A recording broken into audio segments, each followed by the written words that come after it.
Right, so again here with Lab 3 Exercise 1 from Practical Malware Analysis book. This is more of the static analysis of the actual malware executable, Lab 03-01. And so have it opened here in PEView where we're looking at the portable executable header and essentially everything we can find. And now the book points out that the two things to notice are one, if you go to the image header, or I'm sorry, the section.txt, and you look at the imports, we see that the functions that the malware imports are only exit process.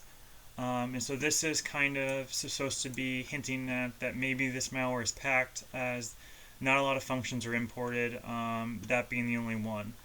And then so secondly, which the second thing you could also find from looking at with PEView and looking at the executable is that within the data section of the executable, if you go through it quickly, you see we can get some actual strings.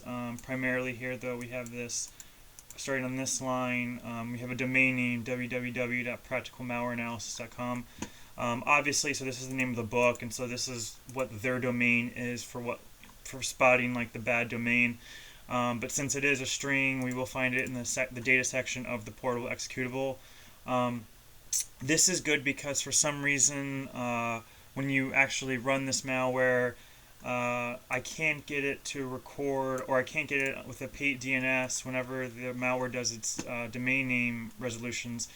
It never actually tries to resolve practicalmalwareanalysis.com, even though it's supposed to. And so I'm not sure why, but at least with PEView we can still see that it does have that domain, which is indicative of it trying to reach out to that domain.